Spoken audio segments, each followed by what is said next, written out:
Kim Chu, hindi nakikialam sa cellphone ng jowa. Ayon kay Kim Chu, siya raw ay isang klase ng babae na, all mine to give, pagdating sa pagmamahal.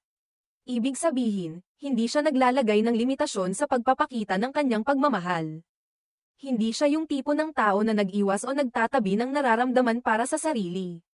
Sa halip, ibinubuhos niya ang kanyang buong puso sa bawat relasyon. Bagamat aminado siyang minsan ay nagiging emotionally, psychologically, at physically draining ang magbigay ng pagmamahal ng walang hangganan. Wala naman daw siyang pinagsisisihan sa mga desisyon niyang nauugnay sa pag-ibig.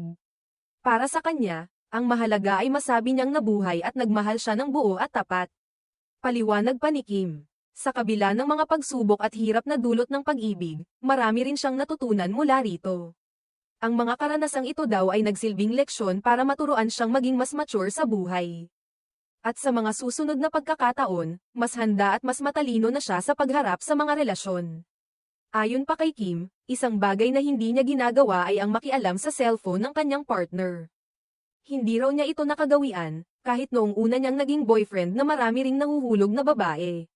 Para sa kanya, ito ay isang uri ng respeto sa kanyang partner, hindi niya hinahanap ang mga pribadong bagay ng kanyang kasintahan, at hindi niya ninanais na magduda o magtanong ng walang dahilan.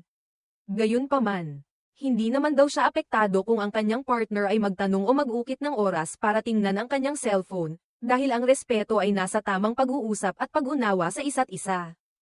Isa pa sa mga bagay na hindi isyu kay Kim ay ang magbayad o makihati sa gastos sa unang date. Naniniwala siya na sa kasalukuyang panahon, pantay-pantay na ang karapatan at pagkakataon ng mga kalalakihan at kababaihan. Ayon sa kanya, hindi na dapat gawing isyu ang mga tradisyonal na pamantayan na nakasanayan. Tulad ng paghahati sa mga gastusin. Para kay Kim, ang pinakamahalaga ay ang magkasunduan at magkaintindihan ang magkasama sa isang relasyon, anuman ang kanilang mga pananaw sa mga ganitong bagay. Hindi rin siya tutol sa mga babaeng gumagawa ng unang hakbang sa pakikipag-date o nanliligaw sa mga lalaki. Pinaniniwalaan niyang pinalaki siya ng kanyang pamilya na may mga konservatibong pananaw. Kaya't nagiging maingat pa rin siya sa mga ganitong bagay. Ngunit hindi naman ibig sabihin na hindi siya open-minded para sa kanya.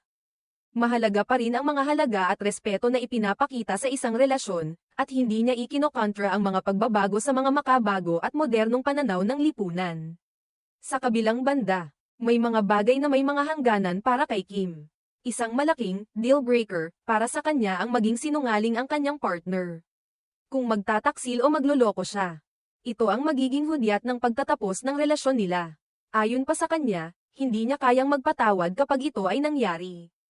At mas pipiliin niyang mawala na lang at hindi na magbigay ng pagkakataon pa sa isang relasyon na pinagmumulan ng kasinungalingan. Si Kim Chu ay kasalukuyang makikita sa pelikulang My Love Will Make You Disappear, kung saan makakasama niya si Paolo Avellino. Ang pelikulang ito ang kanilang unang pagtatambal. At ipinalabas na ito sa mga sinehan. Sa pelikulang ito, ipapakita nila ang isang kwento ng pagmamahal na puno ng drama at emosyon. Kaya't siguradong marami ang makaka-relate sa mga tema ng pelikula na tumatalakay sa mga paghihirap at tagumpay sa pagmamahal. Sa kabuuan, si Kim Chu ay isang tao na may matibay na pananaw at prinsipyo pagdating sa relasyon at pagmamahal. Siya ay naniniwala sa pagpapakita ng kabutihan at respeto sa kanyang partner. At hindi natatakot ipahayag ang kanyang nararamdaman ng tapat at buo.